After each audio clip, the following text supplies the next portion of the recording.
London, 1847. The crystal chandeliers of Ravenscroft House cast their golden glow upon the cream-coloured walls, illuminating the gathered aristocracy in their finest evening attire. The scent of jasmine and rosewater mingled with the delicate aroma of freshly brewed tea as the string quartet played a gentle waltz in the corner of the grand ballroom. Charlotte Brandon stood by the large bay window, her slender fingers tracing patterns on the cold glass pane. At 23, she was considered a great beauty of London society, her auburn hair elegantly styled in soft curls that framed her heart-shaped face, her emerald eyes reflecting both intelligence and vulnerability. As the daughter of the late Earl of Ravenscroft, she possessed not only considerable fortune, but also the refined manners and accomplishments expected of a young lady of her station. "My dearest niece," Lady Millicent, Charlotte's maternal aunt and guardian since her parents' passing, approached with a knowing smile. "The Marquis of Whitmore has been watching you all evening. Perhaps you might grant him the next dance." Charlotte's heart fluttered traitorously in her chest. "Has he indeed, aunt? I had not noticed." It was a falsehood, of course. Charlotte had been acutely aware of Patrick Baskerville's presence from the moment he had entered the ballroom. The Marquis of Whitmore was the very embodiment of masculine elegance, tall and broad-shouldered, with raven-black hair and piercing blue eyes that seemed to see through all pretense. For months now, he had been a frequent visitor to Ravenscroft House, engaging Charlotte in conversations about literature and music, accompanying her on walks through the gardens, and sending bouquets of flowers that she carefully preserved between the pages of her leather-bound journal. "Do not play coy with me, child," Lady Millicent chided gently. "The whole of London society speaks of nothing but the possibility of an engagement between you two. Your uncle and I could not be more pleased with the match." "You presume too much, aunt," Charlotte replied, though she could not prevent the blush that coloured her cheeks. "The Marquis has made no declaration of his intentions." As if summoned by their conversation, Patrick Baskerville appeared before them, executing a perfect bow. "Lady Millicent, Miss Brandon, I trust you are enjoying the evening's festivities." "Indeed we are, Lord Whitmore," Lady Millicent responded, with barely concealed delight. "In fact, I was just remarking that my niece has not yet danced this evening." "A grievous oversight that must be remedied at once," Patrick replied smoothly, extending his gloved hand toward Charlotte. "Would you do me the honour, Miss Brandon?" Charlotte cursed, her eyes downcast to hide the longing in them. "You are too kind, my lord." As Patrick led her to the dance floor, Charlotte was keenly aware of the many eyes watching them, the approving glances of the matrons, the envious stares of other young ladies, the speculative looks of gentlemen calculating her dowry. But none of that mattered when Patrick's hand settled at her waist and they began to move in perfect harmony to the music. "So you look particularly enchanting this evening, Miss Brandon," Patrick murmured, his voice like velvet against her ear. "You flatter me, Lord Whitmore," Charlotte replied, struggling to maintain her composure. "Merely stating facts, I assure you."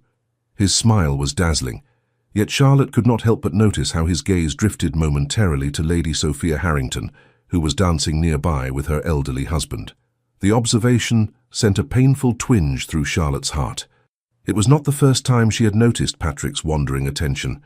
Though he played the part of devoted suitor admirably, there were moments, fleeting but unmistakable, when his indifference toward her became apparent. Yet she clung desperately to the hope that his affections would grow in time, that one day his eyes would light up at the sight of her, the way hers did for him. From across the ballroom, another pair of eyes watched their dance with barely concealed longing. David Percy, the Duke of Ashford, stood tall and distinguished, his honey-brown hair neatly combed, his kind hazel eyes following Charlotte's every movement.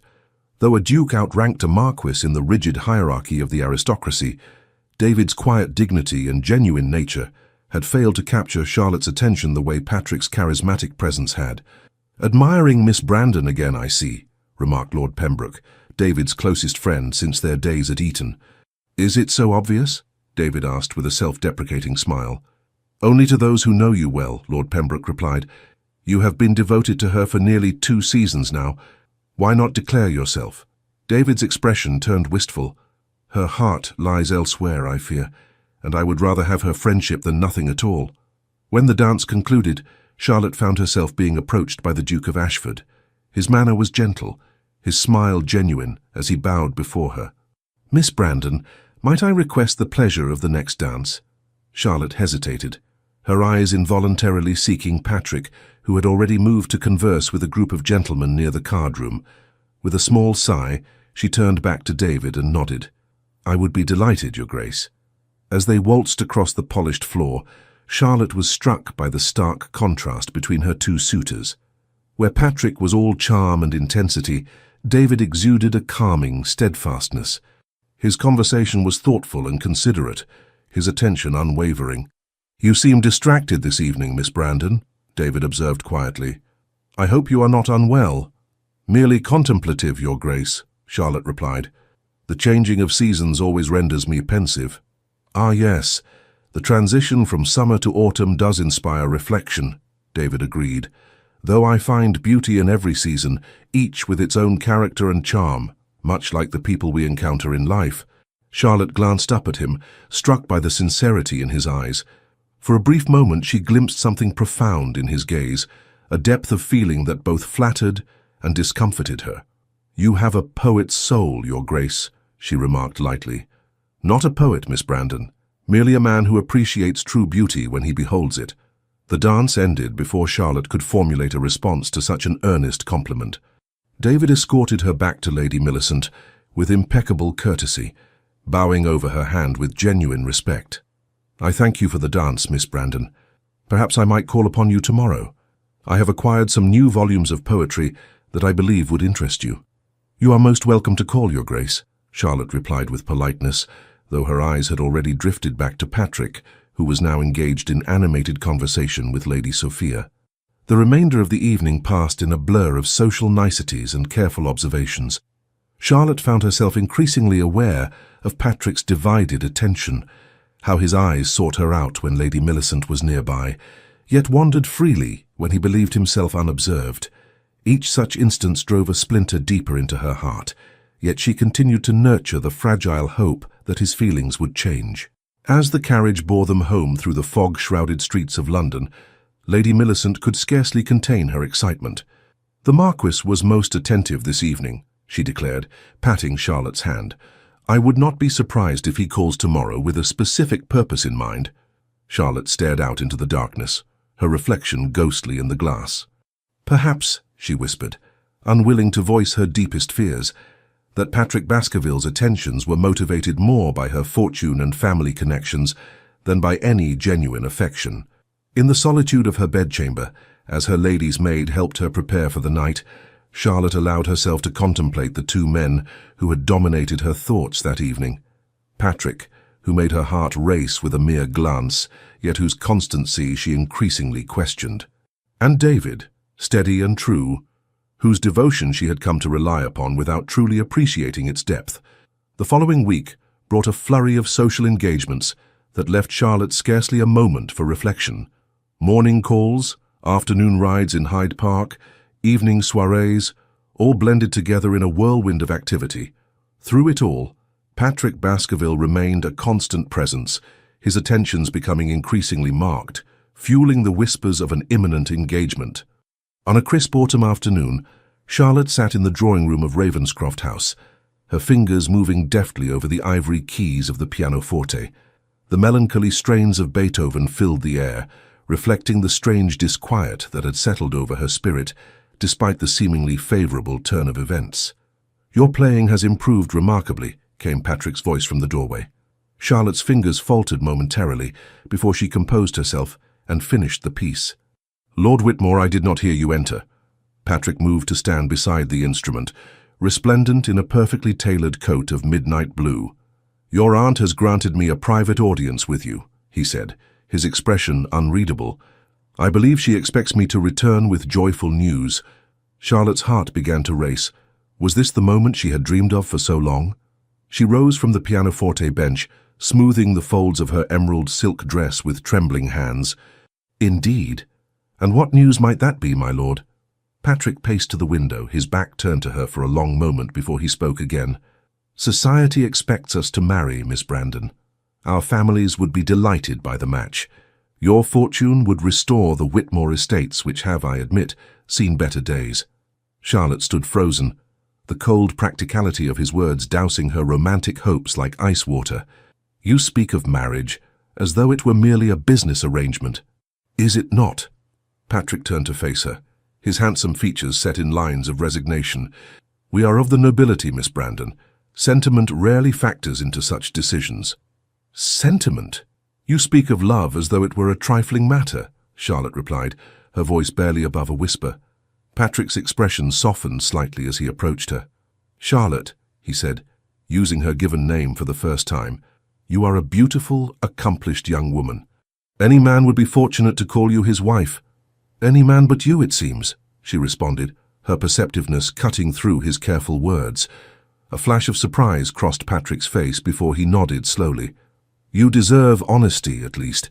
I admire you greatly, but I must be clear, I will never love you. Not in the way you deserve." The words struck her like physical blows, each syllable hammering against her heart. Charlotte turned away, desperate to hide the tears that threatened to spill from her eyes. "My affections lie elsewhere," Patrick continued, oblivious to the devastation he was causing. "But they are engaged where they cannot be returned. A marriage between us could still be advantageous for both our families." Charlotte drew a deep, steadying breath before facing him again, her chin held high, despite the pain coursing through her. "I thank you for your honesty, Lord Whitmore, but I must decline your offer such as it is.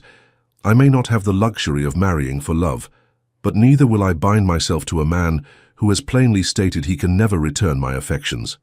Patrick appeared genuinely taken aback by her refusal. "You would reject the opportunity to become a marchioness, to secure your family's position and join two great houses?" "I would," Charlotte replied with newfound resolve. "My father left me well provided for. I need not sell myself to restore another family's fortune." A flash of anger crossed Patrick's face, followed quickly by wounded pride. "As you wish, Miss Brandon. I had thought you more sensible, and I had thought you more honorable than to offer a woman everything but your heart," Charlotte countered, surprising herself with her boldness. Patrick bowed stiffly. "I shall take my leave then. Please make whatever excuses to your aunt you deem appropriate." As the door closed behind him, Charlotte sank onto the nearest chair, her composure finally crumbling. The tears she had fought so valiantly to contain now flowed freely down her cheeks. How foolish she had been to imagine that Patrick Baskerville could ever truly love her. All those months of attention, the meaningful glances, the carefully worded compliments, all had been merely the calculated moves of a man seeking a favorable match.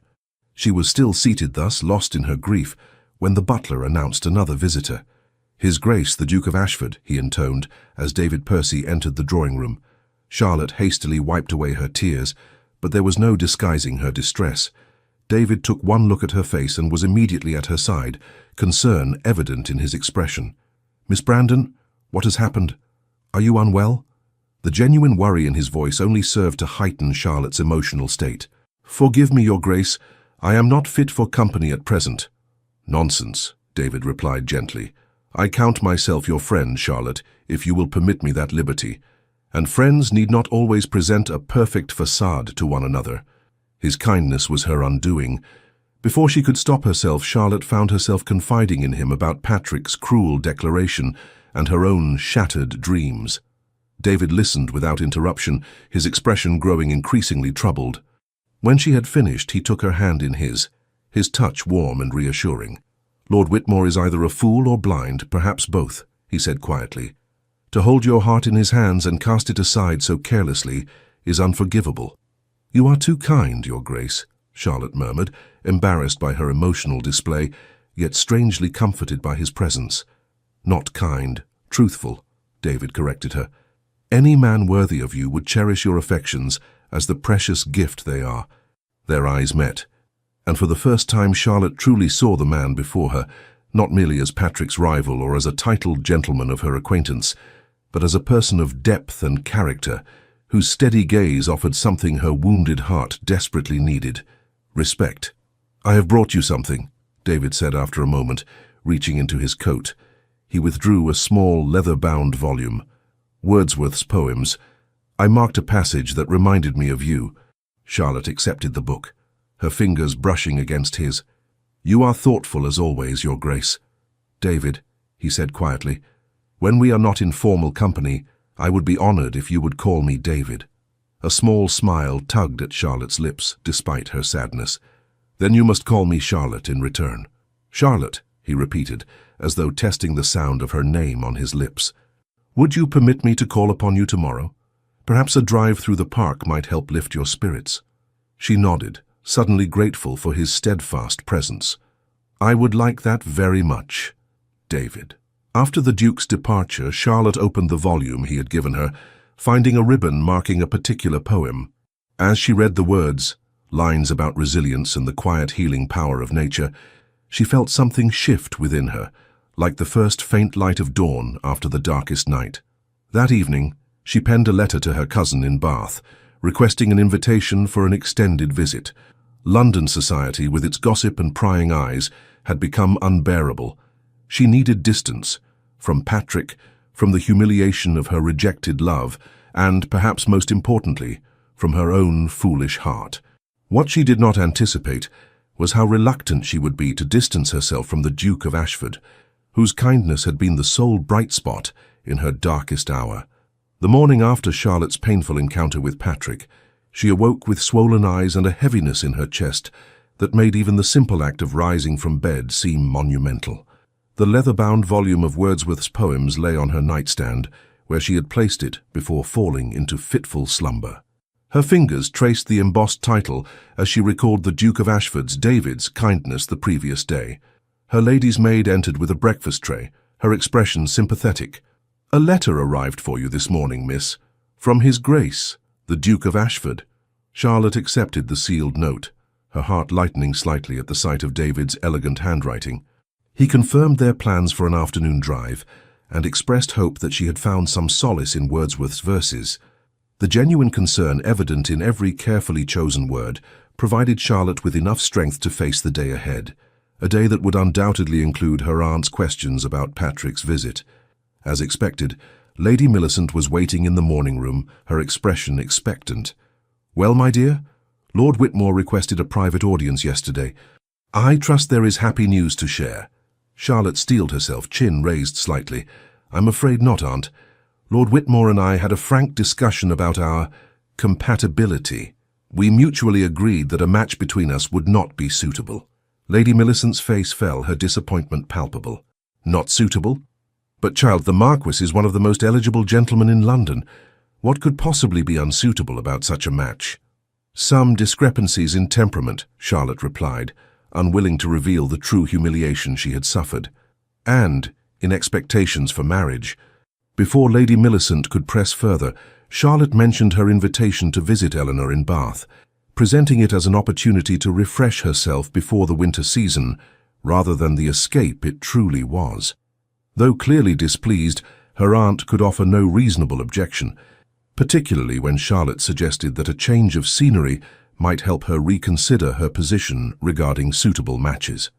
The remainder of the morning passed in a blur of mundane activities: correspondence, needlework, a brief visit from Lady Pembroke and her daughters, all of which Charlotte endured with outward composure, while her mind continuously returned to Patrick's cruel words, "I will never love you." By the time David's carriage arrived that afternoon, Charlotte was desperate for respite from her thoughts. The Duke greeted her with warm concern, immediately noting her pallor despite her efforts to appear unaffected. "You did not sleep well," he observed, as he handed her into the carriage. Charlotte managed a small smile. "Is it so obvious?" "Only to one who cares to notice," David replied gently. As they drove through Hyde Park, the autumn landscape provided a melancholy backdrop to their conversation. Golden leaves drifted from the trees, a reminder of summer's end and the inexorable passage of time.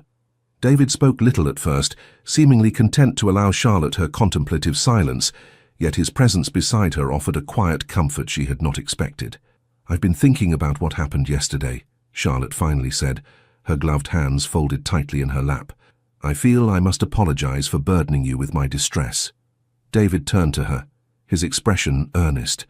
"There is no need for apology, Charlotte. I consider it a privilege that you felt able to confide in me. Still, it was hardly proper. Propriety is a poor substitute for genuine human connection," he interrupted gently. "Your honesty was far more valuable to me than any social nicety." His words touched something deep within Charlotte. For so long, she had existed within the rigid confines of proper society, measuring her worth by how well she adhered to its expectations. Patrick had been part of that world, all surface charm and calculated moves, like pieces on a chessboard. David, though born to even higher rank, seemed to see beyond such constraints to what truly mattered. "I've decided to accept my cousin Eleanor's invitation to Bath," Charlotte said after a moment. "I feel I need some distance from London society at present." David nodded thoughtfully. Bath is lovely this time of year. The waters are said to have restorative properties for both body and spirit. Have you spent much time there? Some. I have a small property near the city that I visit occasionally. He hesitated briefly before adding, "Perhaps, if you would permit it, I might call upon you there during your stay." The prospect of continuing their acquaintance away from London's prying eyes brought unexpected warmth to Charlotte's cheeks. "I would like that very much." As their carriage completed its circuit of the park, Charlotte realized that for the first time since Patrick's rejection, she had gone nearly an hour without replaying his cruel words in her mind. David's steady presence had provided a respite from her pain, not by dismissing it or offering empty platitudes, but by reminding her simply through his attentiveness that she was worthy of genuine regard. The following week brought a flurry of social engagements that Charlotte could not avoid without causing speculation. At each event, she maintained a composed facade, though the effort drained her considerably. The worst came at Lady Harrington's musical evening, where Patrick was in attendance, looking entirely unaffected by their last encounter as he charmed the assembled company with his usual flair. What Charlotte had not anticipated was Lady Sophia Harrington's particular interest in the Marquis that evening, or the sharp pain she felt at witnessing their intimate exchanges. It was one thing to know abstractly that Patrick's affections lay elsewhere. It was quite another to see the object of those affections responding with equal warmth. "You're bearing it remarkably well," came David's quiet voice beside her, as she watched Patrick bend close to whisper something in Lady Sophia's ear. Charlotte started slightly, unaware that he had been observing her. "Am I so transparent?" "Only to those who take the trouble to look beyond the surface," he replied. "Would you care for some air? The conservatory should be cooler than this crowded room." Grateful for the excuse to remove herself, Charlotte accompanied him to Lady Harrington's famous conservatory, where exotic plants created a fragrant haven from the heat and noise of the gathering. The glass ceiling revealed a night sky scattered with stars, lending the space an otherworldly quality. "I leave for Bath the day after tomorrow," Charlotte said, breaking the comfortable silence that had settled between them. "I find I'm looking forward to it more with each passing day. I imagine it must be difficult to maintain appearances when your heart is still raw," David observed. Charlotte nodded, surprised and touched by his perception. "It is not merely the pain of rejection," she admitted. "It is the humiliation of having been so thoroughly deceived. By Lord Whitmore, yes, but more significantly by my own heart. I believed his interest to be genuine when it was clearly motivated by practical considerations." "Not all hearts are so calculating," David said softly. "Some are capable of recognizing true worth when they encounter it, without thought of advantage or position." There was something in his tone that made Charlotte look up at him sharply. The expression in his eyes, tender, admiring, yet hesitant, caused her breath to catch. For the first time, she allowed herself to truly consider the possibility that the Duke's attentions might be motivated by genuine affection rather than mere courtesy. Before she could formulate a response, they were interrupted by the approach of Lady Millicent, who had come in search of her niece. The moment passed, but Charlotte found herself contemplating it long afterward, during the quiet hours of the night when sleep eluded her. The day of Charlotte's departure for Bath arrived with unseasonable warmth, as though summer were making one final stand against autumn's advance. David called at Ravenscroft House that morning to bid her farewell, bringing with him a small parcel wrapped in brown paper. "A few volumes for your journey," he explained, as she accepted it with thanks. "The hours can pass slowly, even on a relatively short trip like London to Bath." "You are always so thoughtful," Charlotte said, genuinely moved by his consideration. "It is easy to be thoughtful when one cares deeply," David replied simply. They stood for a moment in the entrance hall, the air between them charged with unspoken words. Charlotte found herself wishing that circumstances were different, that her heart was not still bruised from Patrick's rejection, that she could approach this new possibility with clarity rather than confusion. "I shall write to you," David promised as he took his leave, "and perhaps visit if my presence would not be unwelcome." "It would be most welcome," Charlotte assured him, surprised by the sincerity in her own voice. As the carriage bore her away from London later that day, Charlotte opened David's parcel to find not only the promised books, but also a pressed flower, a forget-me-not, placed carefully between the pages of one volume. The simple gesture spoke volumes, bringing unexpected tears to her eyes and a small tentative smile to her lips.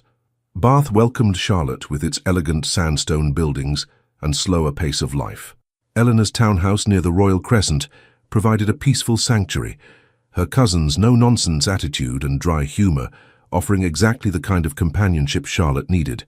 "So," Eleanor said on Charlotte's first evening, as they sat before the fire with glasses of sherry, "tell me about this Marquis who has sent you fleeing to the provinces." Charlotte hesitated, still uncomfortable discussing Patrick's rejection. But Eleanor's direct gaze and genuine concern eventually loosened her tongue, and she found herself relating the entire painful episode. "The insufferable cad," Eleanor declared when Charlotte had finished. "To speak so callously to any woman, let alone one of your sensibility and accomplishments. You are well rid of him, my dear, though I understand the heart is not easily convinced of what the mind knows to be true." "Indeed," Charlotte agreed softly, "though each day brings a little more clarity. And what of this Duke who has been so attentive? Your Aunt Millicent mentioned him in her letter, with significant underlining, I might add." Charlotte felt a blush warm her cheeks. "His Grace has been most kind." "Kind, is it?" Eleanor's eyes twinkled knowingly. "In my experience, when a duke takes particular interest in a young lady's well-being, kind is rarely the whole story." "It is not like that," Charlotte protested, though not with complete conviction. "The Duke of Ashford is different. He sees beyond the surface, values substance over appearance. His attention feels genuine in a way that Lord Whitmore's never truly did, though I was too blinded to recognize it." "Then perhaps this sojourn in Bath will prove beneficial in more ways than one," Eleanor suggested. "Distance often brings perspective, particularly in matters of the heart." The first 2 weeks of Charlotte's stay passed in quiet routine. Mornings were spent taking the waters at the pump room, afternoons devoted to walks or visits to the shops, evenings occupied with reading or conversation with Eleanor. The respite from London's social whirl allowed Charlotte's wounded spirit to begin the slow process of healing. David's letters arrived with flattering regularity, each one thoughtful and engaging, without applying any pressure or expectation. He shared observations about books they had both read, described interesting encounters from his daily life, and asked questions that demonstrated genuine interest in her thoughts and experiences. Charlotte found herself looking forward to his correspondence with increasing eagerness, taking care with her replies in a way she never had with Patrick's more showy attentions. It was during her 3rd week in Bath that Charlotte received a letter from Lady Millicent containing disturbing news. Lord Whitmore had been caught in a compromising position with Lady Sophia Harrington by her elderly husband. A duel was rumoured to be imminent, and all of London society was abuzz with the scandal. Charlotte read the letter with a curious detachment, as though it described events happening to strangers rather than to a man who had so recently held her heart. She was surprised to discover that her predominant emotion was not jealousy or renewed hurt, but rather a sense of vindication, and more surprisingly, gratitude. Had Patrick accepted her love, she might now be facing the humiliation of a husband publicly exposed as an adulterer. "You seem lost in thought," Eleanor observed as they strolled through the botanical gardens later that day. "Is it still the Marquis?" Charlotte sighed, watching a pair of butterflies dance among the roses. "Less and less each day, I find. It is rather the mortification of having been so thoroughly deceived, both by him and by my own heart. I believed his interest to be genuine when it was clearly motivated by practical considerations." "Hearts can be remarkably resilient when given the chance," Eleanor replied, "and remarkably wise the second time around."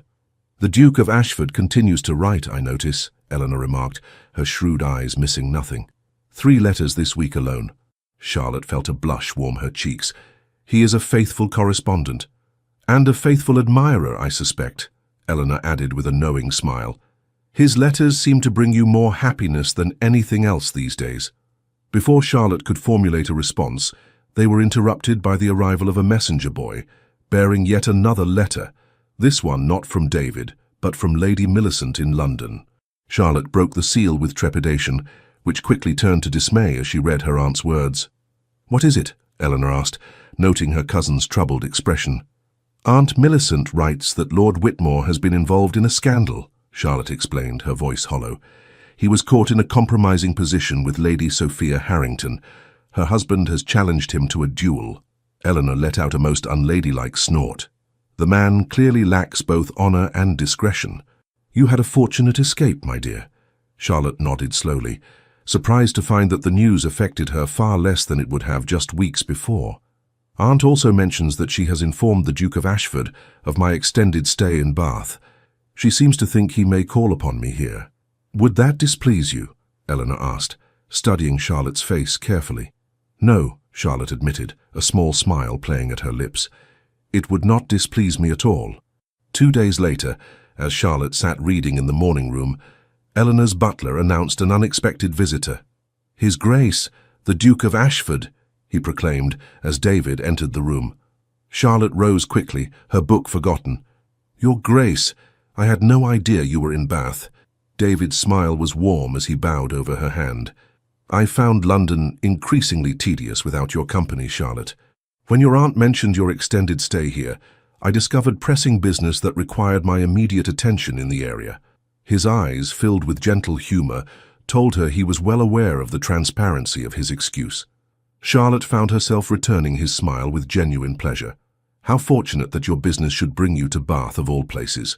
"Fortune had very little to do with it, I assure you," David replied, his candor refreshing after months of Patrick's calculated charm. With Eleanor's blessing, David began to call upon Charlotte daily.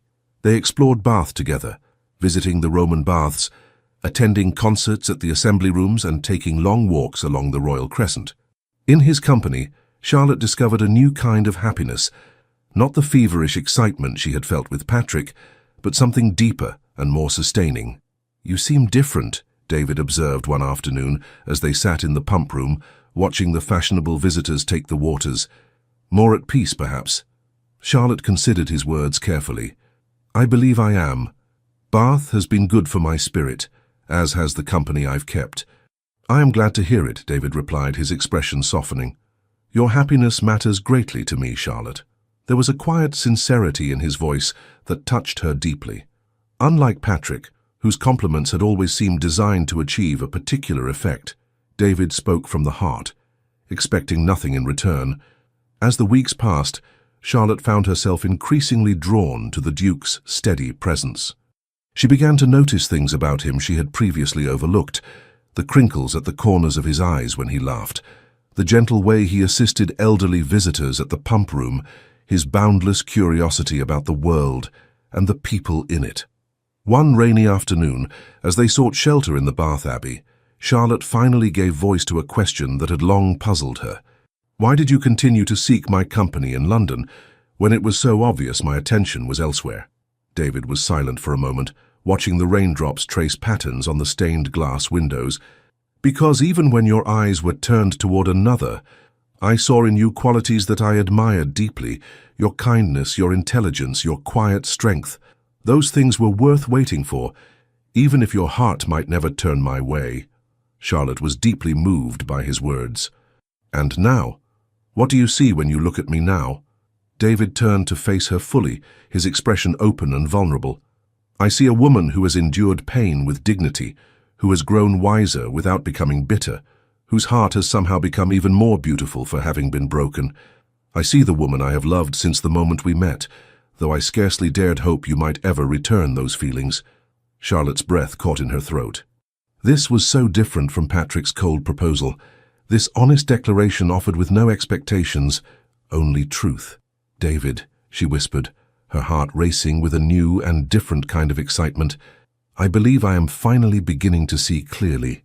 He took her hand in his touch gentle yet sure. "Then may I hope, Charlotte, may I hope that one day you might look upon me with something more than friendship?" Charlotte gazed into his eyes, finding there everything Patrick's had lacked: constancy, respect, and genuine affection. "I believe that day may be closer than either of us anticipated," she replied softly.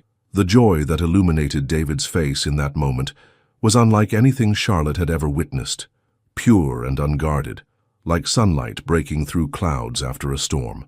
As they walked back to Eleanor's townhouse through the rain-washed streets, Charlotte felt as though she were emerging from a long winter into the first warm days of spring. Her heart, so long fixated on Patrick Baskerville, was finally opening to the possibility of a deeper, truer love, one based not on fleeting passion or social advantage, but on mutual respect and genuine affection. The joy that illuminated David's face in that moment was unlike anything Charlotte had ever witnessed, pure and unguarded, like sunlight breaking through clouds after a storm. As they walked back to Eleanor's townhouse through the rain-washed streets, Charlotte felt as though she were emerging from a long winter into the first warm days of spring. Her heart, so long fixated on Patrick Baskerville, was finally opening to the possibility of a deeper, truer love, one based not on fleeting passion or social advantage, but on mutual respect and genuine affection. That evening, a letter arrived from London bearing more news about the scandal involving Lord Whitmore. He had survived the duel with Lord Harrington, though not without injury. More surprisingly, he had announced his intention to travel abroad indefinitely, effectively removing himself from the London social scene at the height of the season. Charlotte read the letter with a curious detachment, as though it described events in the life of a stranger rather than a man who had once held her heart in his careless hands. "Does the news affect you greatly?" David asked when she shared the contents with him during his call the following day. Charlotte considered the question thoughtfully. "It affects me, yes, but not in the way it once would have. I find I can wish him well without wishing him back in my life." David's smile was understanding. "That, I believe, is the truest form of healing." As autumn deepened around them, Bath's elegant Georgian architecture took on a golden hue in the late afternoon sunlight. Charlotte and David established a comfortable routine, their daily encounters becoming the highlight of her stay. Eleanor observed their growing attachment with approving eyes, though she was careful not to press Charlotte on the matter. "Some things must unfold at their own pace," she remarked one evening after David had taken his leave, "particularly matters of the heart." Indeed, Charlotte found that her feelings for the Duke were developing in a way entirely different from her infatuation with Patrick. Where that attachment had been swift and consuming, leaving little room for reason or reflection, her regard for David grew steadily, built on countless small moments of shared understanding and mutual respect. She came to treasure his thoughtfulness, how he always remembered which authors she enjoyed, how he noticed when she was tired and suggested they sit rather than continue walking, how he listened to her opinions with genuine interest rather than polite forbearance. These qualities, which she had once overlooked in her fascination with Patrick's more dramatic charm, now revealed themselves as the true foundation of lasting affection. One golden afternoon in late October, David took Charlotte on a drive to the countryside surrounding Bath. The rolling hills were ablaze with autumn colour, the air crisp and invigorating as they walked along a ridge overlooking the city in the distance. "I have received a letter from my estate manager," David said as they paused to admire the view. "There are matters requiring my attention at Ashford Park. I must return to Hampshire within the week." Charlotte felt a pang of disappointment. "I see. Will you be away long?" "That depends," he replied, his voice carefully neutral, "on whether I might persuade you to consider a change of scenery yourself." Charlotte turned to him, puzzled. "I don't understand."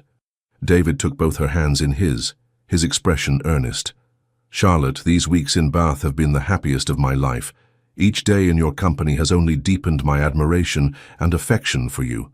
I had resolved to be patient, to give your heart the time it needed to heal completely before speaking, but the prospect of separation compels me to honesty." He drew a deep breath before continuing. "I love you, Charlotte Brandon. I have loved you since that first evening we danced together, when you looked past me toward another man. I love your kindness, your intelligence, your quiet dignity in the face of pain. I love the person you have become even more than the person you were when we met." Charlotte stood transfixed, the sincerity in his eyes leaving no room for doubt. "I am asking you to do me the great honor of becoming my wife," David said softly. "Not because society expects it, or because it would be advantageous, but because I believe we could build a life of genuine happiness together. If you need more time, I will wait. If your heart is not yet ready, I will understand. But I could not leave without telling you the truth of my feelings. The contrast with Patrick's cold, practical proposal could not have been more stark. Where the Marquis had offered everything but his heart, the Duke offered his heart above all else. Charlotte felt tears gathering in her eyes, not from pain this time, but from a welling up of emotion she had not known herself capable of feeling again. "David," she whispered, "I do not need more time." Hope dawned in his eyes. "You don't?"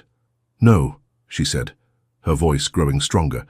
"What began as gratitude for your kindness has grown into something I scarcely dared name, even to myself.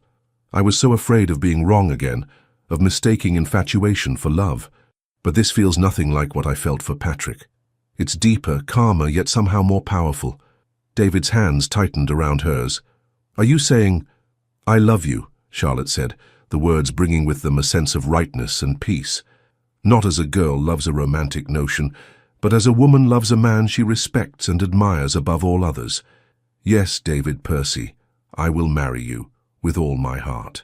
The joy that transformed his features was matched by the radiance of her own smile as he drew her into his arms.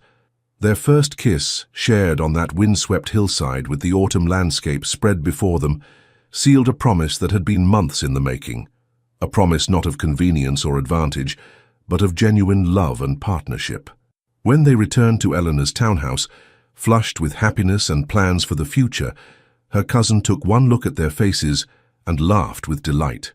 "Well, it seems congratulations are in order," she declared, embracing Charlotte warmly. "Though I must say it's about time. I was beginning to fear I would need to lock you two in the conservatory to force a declaration." "You knew?" Charlotte asked, surprised. "My dear girl, anyone with eyes could see the way he looked at you," Eleanor replied. "And more recently, the way you looked at him.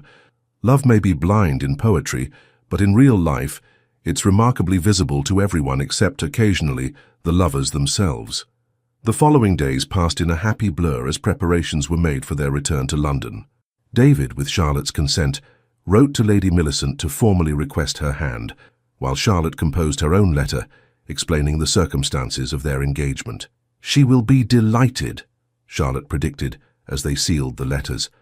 A duke trumps a marquis in her social calculations, regardless of any romantic notions. "And what of your own romantic notions?" David asked with a smile.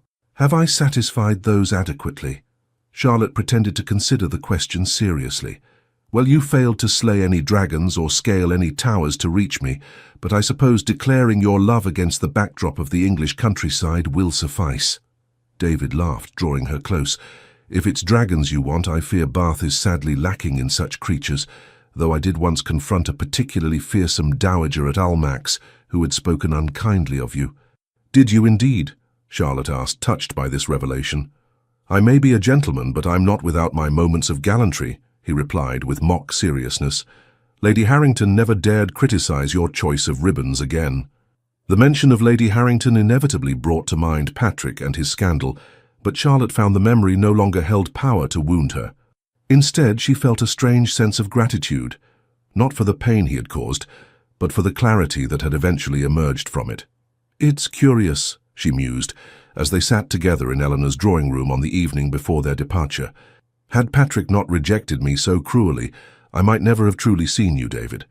I might have continued to mistake infatuation for love, never discovering what real love actually feels like." "Then I must owe Lord Whitmore a debt of thanks," David replied, "though I confess it was difficult to feel charitable toward him at the time. Watching you suffer was its own special form of torment." Charlotte squeezed his hand. "No more torment for either of us, I hope. Only happiness from this day forward." "I shall do everything in my power to ensure it," he promised. Their return to London created the expected sensation in society. Lady Millicent, true to Charlotte's prediction, was beside herself with joy at the prospect of her niece becoming a duchess. The engagement was announced formally at a small dinner party at Ravenscroft House, followed by a notice in the Morning Post that set tongues wagging throughout the ton. "Have you heard?" whispered one matron to another at Lady Pembroke's musical evening. "Miss Brandon is to marry the Duke of Ashford." After being jilted by Lord Whitmore, no less, What a remarkable recovery. I always thought she aimed too high with Whitmore, her companion replied, though I must say she's landed on her feet rather spectacularly. From Marquis to Duke, quite the social elevation. Charlotte, overhearing such comments, found them more amusing than hurtful. Let society think what it would. She knew the truth of her own heart. The weeks leading up to Christmas were filled with preparations for both the wedding and Charlotte's transition to her new life as Duchess of Ashford. David's London house was opened and readied, his country estate prepared for their eventual arrival, and settlements drawn up that were remarkably generous toward Charlotte. "You need change nothing if you don't wish to," David assured her as they discussed the running of his households. "The staff at both houses are excellent, and they will follow your direction in all things." "I should like to learn, though," Charlotte replied thoughtfully, "to understand how everything works before making any changes. A partnership should be equal, even if society doesn't always see it that way." David's expression softened with pride and affection. "You will make a remarkable Duchess, Charlotte Brandon, not because of your title, but because of who you are." As their wedding day approached, Charlotte found herself reflecting on the extraordinary journey of the past year. From the shattered dreams of her infatuation with Patrick to the deep contentment of her love for David, every step, even the painful ones, had been necessary to bring her to this place of certainty and joy. The night before her wedding, as Eleanor helped her prepare for bed one final time as Miss Charlotte Brandon, her cousin asked a question that gave her pause. "Do you ever wonder what might have happened if Lord Whitmore had returned your affections?" Charlotte considered this seriously. "I used to in those first awful days after his rejection, but now I can only be grateful that he did not pretend to feelings he didn't have. Had he done so, I might now be trapped in a marriage without love, never knowing the happiness I've found with David." Eleanor nodded, satisfied. "Good. That's as it should be. The past has its place, but on the eve of your wedding, your thoughts should be only of the future, and the man who will be waiting for you at the altar tomorrow." Indeed, as Charlotte drifted to sleep that night, her dreams were filled not with might-have-beens, but with visions of the life stretching before her. A life built on mutual respect, genuine affection, and the quiet certainty that her heart had finally found its true home. The wedding day dawned clear and cold, a perfect December morning with frost sparkling on the bare branches outside her window. Charlotte awoke with a sense of calm anticipation, the nervousness she had expected conspicuously absent. In its place was a deep certainty that felt like stepping onto solid ground after months of shifting sand. Her wedding gown, a creation of ivory silk with delicate pearl embroidery, had been the subject of much consultation with the modiste. Now, as her maid carefully helped her into it, Charlotte was pleased with its elegant simplicity, a reflection of the authentic love it represented, rather than the social spectacle marriage so often became among the ton. "You look absolutely radiant, my dear," Lady Millicent declared, dabbing at her eyes with a lace handkerchief as she entered the dressing room. "I have never seen a more beautiful bride." For once, Charlotte could accept her aunt's praise without reservation. The woman who gazed back at her from the mirror did indeed glow with happiness, her eyes bright with joyful anticipation, rather than the nervous excitement she had once imagined feeling on her wedding day. "It is time," announced Eleanor, who had travelled from Bath to serve as Charlotte's matron of honour. "Are you ready?" Charlotte nodded, a perfect calm settling over her. "More ready than I have ever been for anything in my life." The ceremony at St. George's, Hanover Square, was everything Charlotte had hoped for, solemn yet joyful, traditional yet deeply personal. As she walked down the aisle on her uncle's arm, her gaze fixed immediately on David, standing tall and distinguished at the altar. The expression that transformed his face as he beheld his bride, wonder, pride, and pure, unguarded love, brought tears to Charlotte's eyes and a certainty to her heart that no doubts could ever penetrate. Their vows, spoken in clear, steady voices that carried throughout the church, were not merely social formalities, but sacred promises they both intended to honor for a lifetime. When David slipped the wedding ring onto her finger, a band of gold set with small diamonds that had belonged to his grandmother, Charlotte felt the rightness of it deep in her soul. This was no compromise, no settling for second best, but the culmination of a journey that had led her exactly where she was meant to be. "I present to you the Duke and Duchess of Ashford," announced the bishop as they turned to face the congregation. The applause that filled the church seemed distant to Charlotte, far less important than the gentle pressure of David's hand holding hers, the warmth in his eyes as he smiled down at her, and the knowledge that they were beginning a life together built on the firmest foundation of all, genuine love and mutual respect. As they emerged from the church amid a shower of rose petals and well-wishes, Charlotte caught a glimpse of a familiar figure standing near the back of the crowd, Patrick Baskerville, his expression unreadable as he watched the newly wedded couple. For a brief moment their eyes met across the distance. Charlotte felt no triumph, no desire to flaunt her happiness before the man who had once rejected her so cruelly. Instead, she offered a small, genuine smile, not of forgiveness exactly, but of acknowledgement that his actions, however painful at the time, had ultimately led her to true happiness. Patrick inclined his head slightly in response, before turning away, disappearing into the crowd as Charlotte's attention was drawn back to her husband and the celebrations that awaited them. The wedding breakfast at Ashford House was a glittering affair, attended by the cream of London society. Charlotte moved through the crowd on David's arm, accepting congratulations with gracious smiles, yet always aware of his presence beside her, like a compass pointing true north. "Are you happy, my love?" David murmured during a brief moment alone in the garden conservatory, where they had stolen away for a breath of privacy. Charlotte reached up to touch his face, her heart overflowing with emotion. "Beyond all measure," she whispered. "I never knew it was possible to feel such complete joy." David turned his head to press a kiss into her palm. "When I think how close I came to losing you." "You never would have lost me," Charlotte assured him. "Even when I could not see it myself, my heart was finding its way to you." He smiled, drawing her closer. "My patient heart was always waiting for yours to catch up." As evening fell and the last guests departed, Charlotte stood with David in the entrance hall of what was now her home. The future stretched before them, filled with promise and possibility. Yet in that moment it was the present that held her attention, the warm strength of her husband's hand holding hers, the love in his eyes as he gazed down at her, and the knowledge that this was only the beginning of their story together. "Welcome home, Duchess," David said softly, lifting her hand to his lips. Charlotte smiled, her heart full. "Home," she repeated, savoring the word and all it now meant. "Yes, I believe it is." As evening fell and the last wedding guests departed, Charlotte stood with David in the entrance hall of what was now her home. The future stretched before them, filled with promise and possibility. Yet in that moment, it was the present that held her attention. The warm strength of her husband's hand holding hers, the love in his eyes as he gazed down at her, and the knowledge that this was only the beginning of their story together. "Welcome home, Duchess," David said softly, lifting her hand to his lips. Charlotte smiled, her heart full. "Home," she repeated, savoring the word and all it now meant. "Yes, I believe it is." News of Charlotte Brandon's marriage to the Duke of Ashford travelled swiftly through London society and beyond, carried by letters and gossip to the farthest corners of Europe, including the distant shores where Patrick Baskerville had sought refuge from scandal.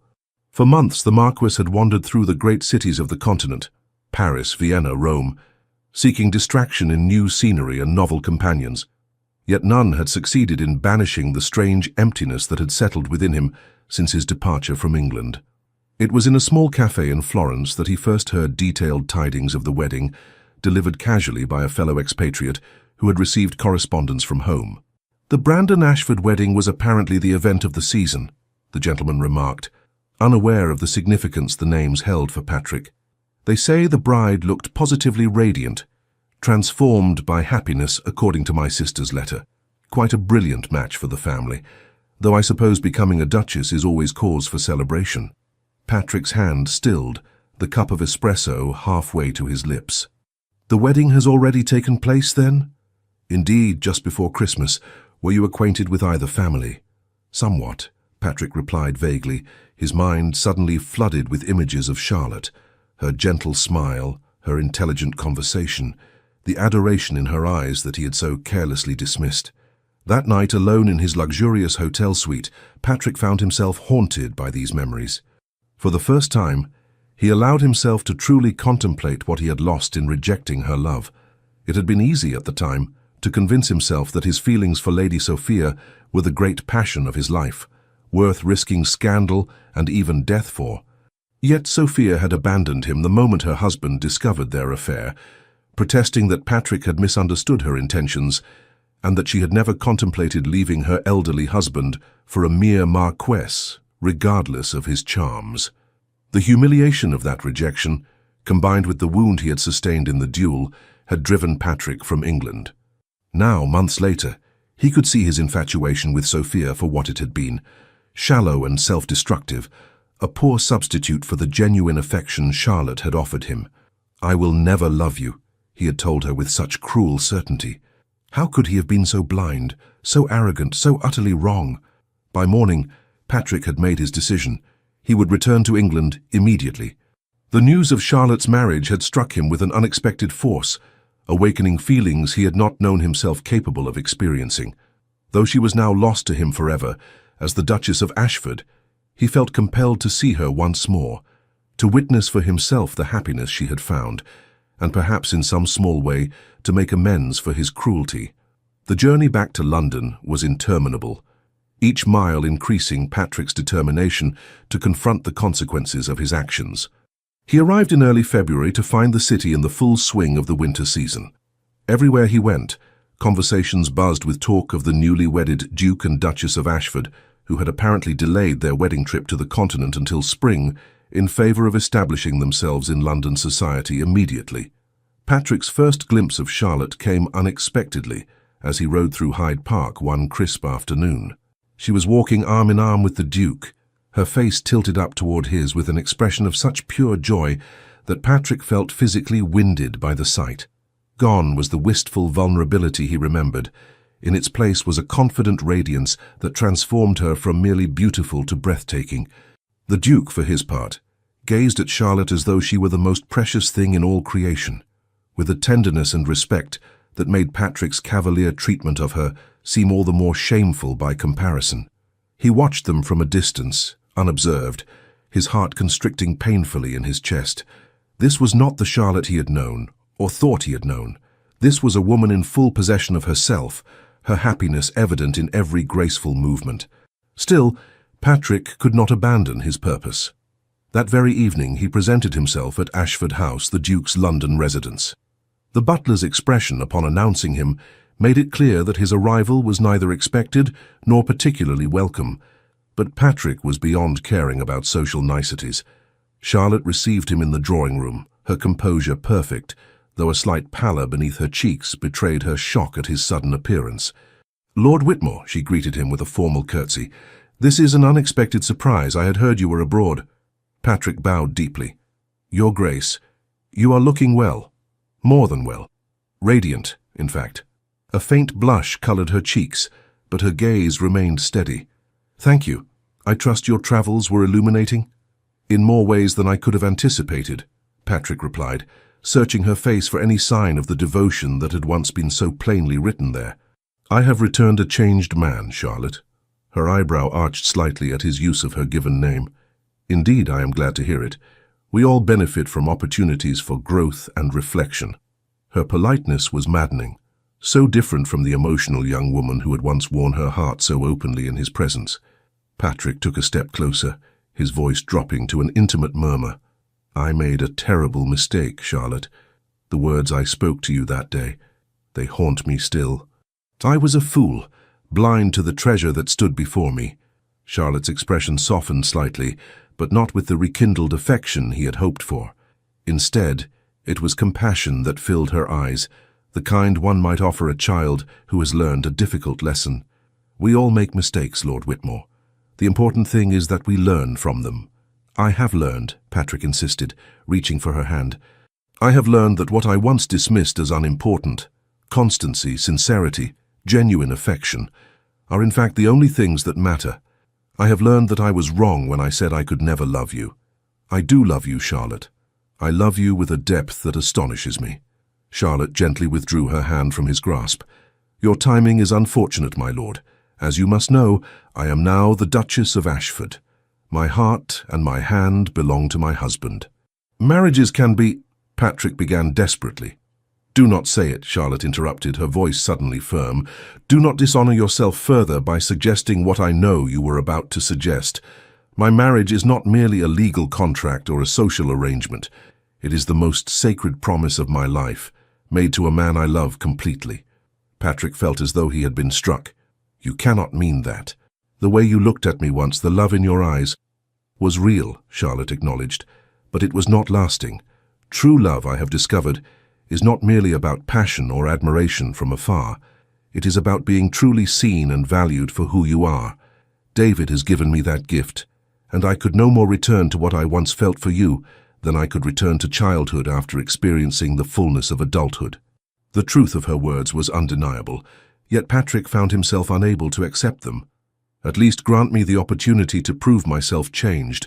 Allow me to court your friendship, if nothing else.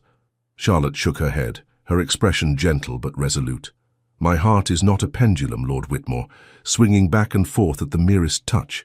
It has found its home with David, and there it shall remain. You speak as though love is a choice, Patrick protested. The truest love is both feeling and choice, Charlotte replied with quiet certainty. I chose David, with my heart and my mind in perfect accord. Patrick stared at her, realizing with growing despair that the woman before him was indeed lost to him, not because she was married to another, but because she had outgrown the need for his approval or affection. The Charlotte who had loved him so devotedly was gone, replaced by this self-possessed woman whose happiness no longer depended on his regard. I see, he said at last, his voice hollow. I have truly lost you then. You cannot lose what was never truly yours, Charlotte replied softly. But you have not lost the opportunity to find happiness elsewhere, with someone whose heart is free to love you as you deserve to be loved. Patrick laughed bitterly. As I deserve.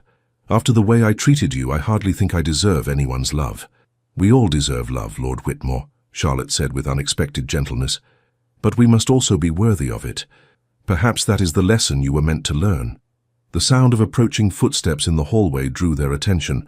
A moment later, the Duke of Ashford entered the drawing room, his expression betraying momentary surprise at the sight of Patrick before settling into polite neutrality. Lord Whitmore, he greeted with a formal bow. I had heard you had returned to London. Your Grace, Patrick replied stiffly, I was just congratulating the Duchess on your marriage.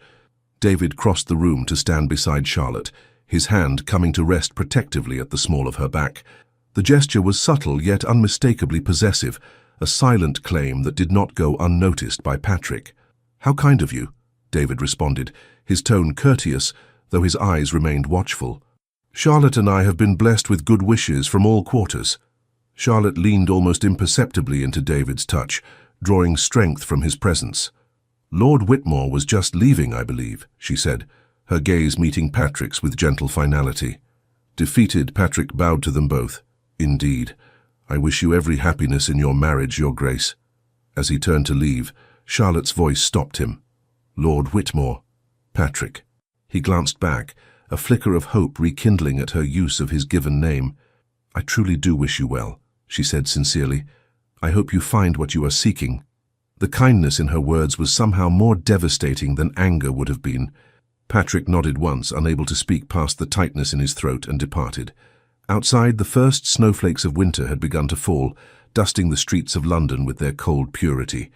Patrick stood for a long moment on the pavement, watching the lights of carriages passing through the growing darkness. Through the window, he caught a glimpse of Charlotte and David, their heads bent close together in intimate conversation, their expressions softened by a love so tangible it seemed to illuminate them from within. The sight filled Patrick with an ache that was part envy, part regret, and, unexpectedly, part acceptance. Charlotte had moved beyond the pain he had caused her. She had found happiness, true happiness, with a man who cherished her as Patrick had failed to do, and in that moment, despite his own broken heart, he could not bring himself to wish it otherwise. In the weeks that followed, Patrick withdrew from London society, finding its gossip and superficial pleasures suddenly hollow. He spent hours in his library, reading the books Charlotte had once discussed with such intelligence and passion, seeing them now through different eyes. He began corresponding with his estate manager in Scotland, making plans to visit the property he had neglected for years. It was at Lady Eleanor Winthrop's literary salon, which he attended on impulse one Thursday evening, that Patrick encountered Miss Rebecca Harrison. She was not a conventional beauty, but there was something striking about her dark eyes and the intelligence they reflected as she contributed thoughtfully to a discussion about Mary Shelley's works. "You make an interesting point about the creature's fundamental humanity," Patrick found himself saying. Few readers look beyond the horror elements to see the profound questions Shelley raises about what truly makes us human. Rebecca turned toward him, surprise and then recognition dawning in her expression. "Lord Whitmore, I didn't expect to see you at a literary gathering. I am attempting to broaden my intellectual horizons," he replied with a self-deprecating smile, "though I fear I am woefully behind in my reading." "It is never too late to begin," she observed. "The greatest journey starts with a single step, as they say." There was something refreshing about her forthright manner. No coyness, no calculated charm, just honest conversation between equals. For the first time in months, Patrick found himself genuinely engaged. As the evening progressed, he discovered that Miss Harrison served as companion to Lady Winthrop, that she had a passion for natural philosophy as well as literature, and that she harbored no illusions about the limitations society placed on women of intelligence but modest means. "You are remarkably insightful for one so young," Patrick commented as they discussed the changing social landscape of England. "Not so very young, my lord," she replied with a hint of amusement. 27 is practically ancient in the marriage market, and yet you remain unwed."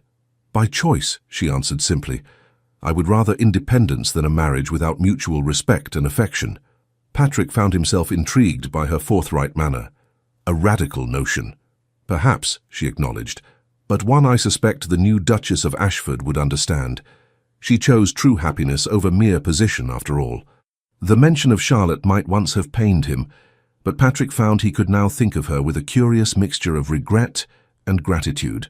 She did indeed, and society is beginning to follow her example, I think. The old ways of arranging marriages solely for advantage seem increasingly outdated. "Progress comes slowly," Rebecca observed, "but it does come. Each generation builds upon the foundations laid by those who came before." As the salon drew to a close, Patrick found himself reluctant to end their conversation. "Would you permit me to call upon you, Miss Harrison? I have greatly enjoyed our discussion." Rebecca studied him thoughtfully. "Lady Winthrop hosts these gatherings every Thursday when in London. You would be welcome to continue our conversation next week." It was not the eager acceptance he might once have expected from a woman of her station, but Patrick found her measured response refreshing, rather than disappointing. "Then I shall look forward to Thursday with great anticipation." Over the following weeks, Patrick became a regular attendee at Lady Winthrop's salon, his conversations with Rebecca Harrison growing increasingly wide-ranging and personal. He found in her something he had never truly valued before, an intellectual equal, whose perspective challenged and expanded his own. One afternoon in early spring, Patrick encountered Charlotte and David in the British Museum, where he had gone with Rebecca to view a new exhibition of classical artifacts. The four acknowledged each other with polite greetings, the initial awkwardness giving way to a civil conversation about the exhibition. Patrick observed with interest how David deferred to Charlotte's knowledge of Greek mythology, his pride in her intellect evident in every glance. More striking still was the easy companionship between them, the small touches, the shared smiles, the wordless communication of a couple truly attuned to one another.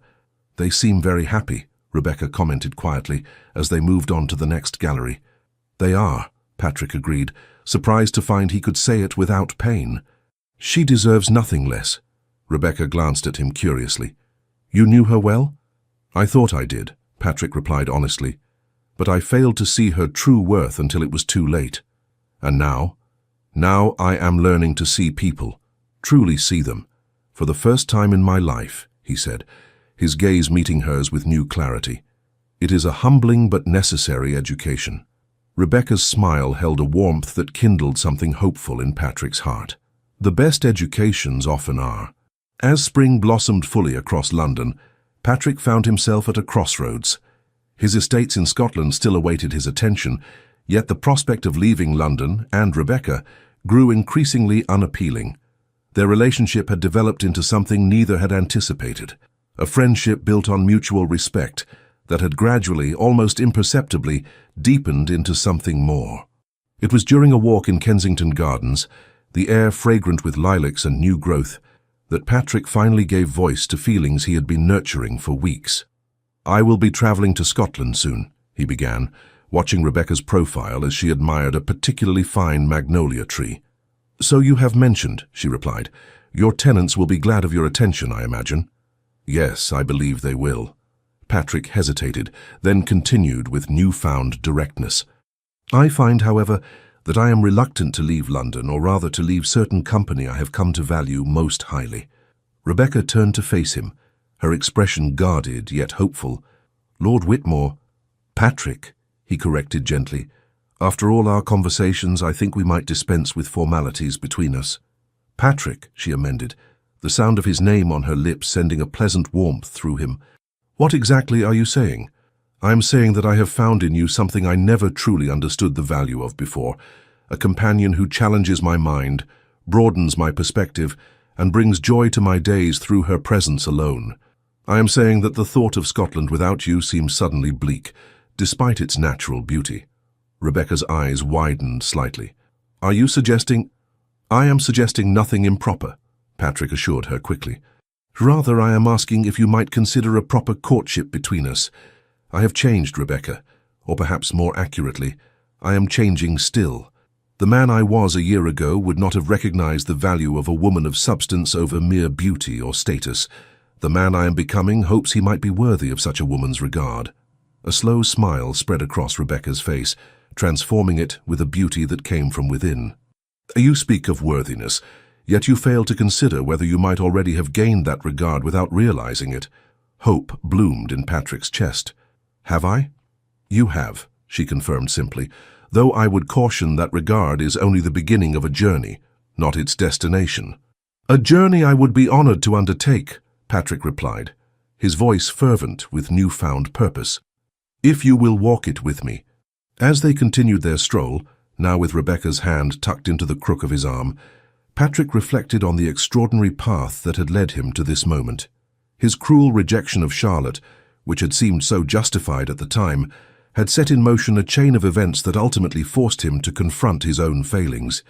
The pain he had caused her had returned to him tenfold, yet from that suffering had emerged a humility and self-awareness he might never have achieved otherwise. Charlotte had found her happiness with a man worthy of her love. Now perhaps Patrick was taking the first steps toward becoming a man worthy of love himself, not through grand gestures or passionate declarations, but through the slower, more challenging process of genuine growth and change. The following week, an invitation arrived at Patrick's London residence, an elegant card requesting his presence at a garden party hosted by the Duke and Duchess of Ashford at their country estate. The personal note from Charlotte on the back read simply, "We would be pleased to welcome you and Miss Harrison should she wish to accompany you. Sincerely, Charlotte." Patrick stood by the window, the invitation in his hand, watching the spring sunshine gild the London streets with golden light. A year ago, he had uttered those fateful words to Charlotte, "I will never love you," never imagining how completely life would prove him wrong. Not only had he come to love her, too late to claim her, but he had also discovered the capacity for a different, perhaps deeper love, one built on genuine appreciation rather than superficial attraction. "I will never love you," the Marquis had once declared with cruel certainty. But time and reflection had taught him the most valuable lesson of his life, that true love begins not with grand passion, but with seeing, truly seeing, the worth of another soul, and allowing oneself to be transformed by that recognition. As Patrick carefully penned his acceptance of the invitation, he felt a sense of peace settle over him. Charlotte had found her happiness with a man who cherished her as she deserved. And perhaps in time he might find his own happiness, with a woman whose quiet strength and keen mind had awakened in him something he had never expected to feel. A love born not of blind infatuation, but of genuine respect and admiration. The circle was complete. The heart that had once been too proud to love had been humbled, then healed, then opened to new possibilities. And in that opening lay the promise of a future far richer than Patrick Baskerville, Marquis of Whitmore, had ever dared to imagine for himself. The end, dear listener. There are moments in life when we are made to feel forgotten. When someone we care about turns cold, speaks without kindness, or chooses someone else, not because we lacked anything, but because they couldn't see what was right in front of them. Charlotte once faced this too. She gave her heart to a man who saw her as a solution, not as a soul, and when he told her he would never love her, it nearly broke her. But time, as it often does, brought her something better, a love that arrived not with grand promises, but with quiet respect and unwavering presence. So if life has ever made you feel like someone overlooked your worth, please remember, how others treat us often says more about their emptiness than our value. You are not defined by who walked away, but by how you continued on to be, with dignity, courage, and hope. Every disappointment holds a lesson. Every silence teaches you to listen to your own heart. And sometimes, the greatest love story of your life begins after the one that broke you. So tonight, as you rest, may peace come gently. May you feel protected, seen, and deeply cherished, not just by others, but by yourself. Because it's never too late to feel loved. And never too late to begin again. With all our gratitude, Legends of the Fall. Thank you for staying with us until the very end. If Charlotte's story moved you, her strength, her heartbreak, her healing, and her new beginning, we kindly invite you to like, comment, and subscribe to our channel. Your support, from the bottom of our hearts, keeps us going and reminds us why we tell these stories full of love, redemption, and unexpected turns. Please share this story with someone who needs a gentle reminder that love, real love, always finds its way. And don't leave just yet. At the end of this video, another one of our romantic tales will appear on your screen. Click and let yourself be surprised by another emotional story like this one.